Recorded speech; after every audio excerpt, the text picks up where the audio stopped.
Three, two, one.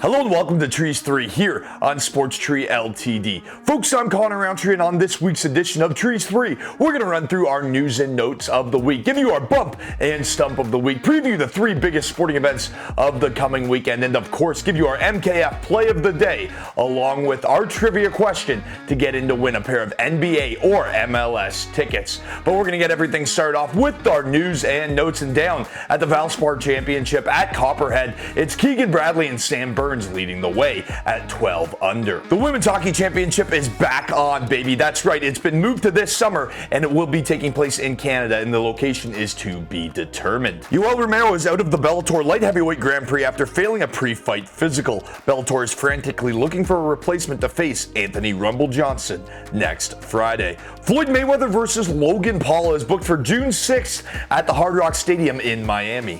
Why? Just why? Keeping things in the fight game, Diego Sanchez has been released from the UFC after 16 years. He is the last original cast member of The Ultimate Fighter to move on from the promotion. And Rory McDonald won his PFL debut last night via first-round submission. On to our bump and stump of the week, and we're going to start things out with our stump of the week, and that has to go to the Cincinnati Bengals.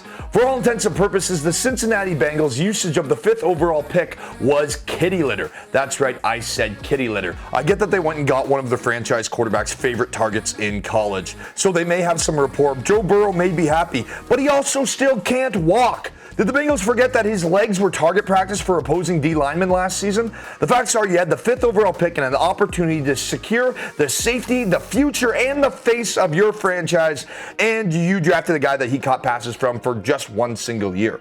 Jamar Chase is a stud, don't get me wrong. His route running reminds me of an LSU alum, OBJ, but the Bengals can't be doing that, especially after Burrow got hurt. Have fun losing in the AFC North for another year, you stumps.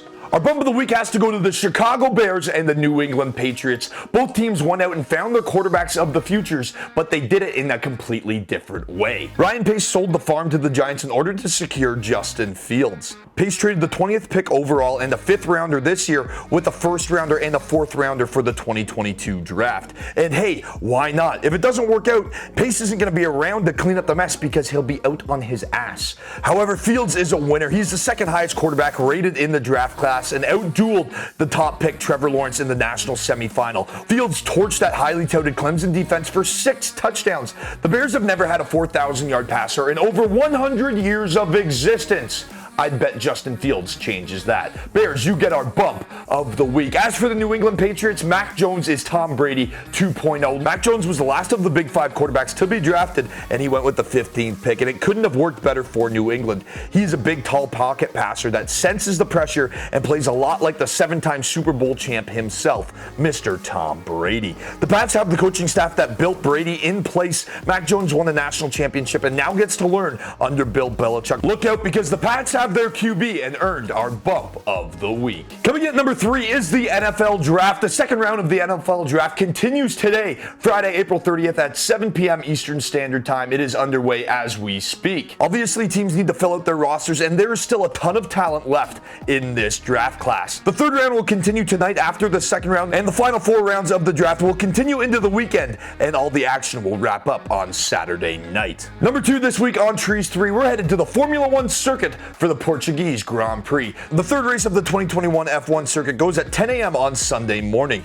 The Portuguese Grand Prix returned to the F1 circuit in 2020 after a 22-year hiatus. Last season, Lewis Hamilton took the pole position and top spot on the podium, followed by Mercedes teammate Valtteri Bottas and Red Bull's Max Verstappen. After the first practice on Friday, it was Valtteri Bottas with the fastest lap time posted. After the second, it was his teammate Lewis Hamilton. This weekend, Hamilton chases his 100th pole position and his 97th victory of his dominant career. Coming in at number 1 this week on Trees 3, we're headed to Churchill Downs for one of the most prestigious events in all of sports. With the hats to prove it, it is the Kentucky Derby. The 147th Run for the Roses is the first event in this year's Triple Crown, and it will be live on Saturday night. Essential Quality is the betting favorite, and rightfully so. The 3-year-old pony is undefeated. If you're looking to score big, look no further than Midnight Bourbon, who is a fat 20-1 long shot. In 7 career starts, the nightcap has never finished off off the board. He has 2 wins, 2 second place finishes,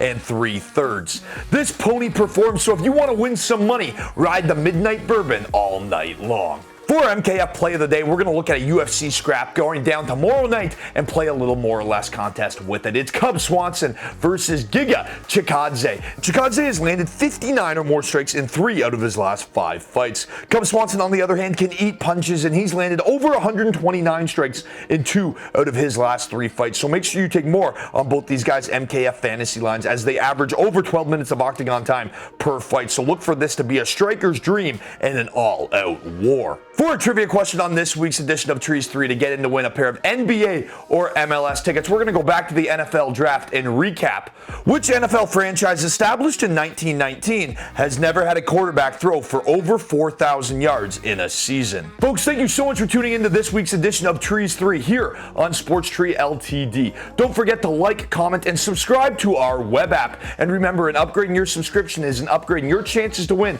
up to $15,000 a year and tickets to see your favorite professional teams play live.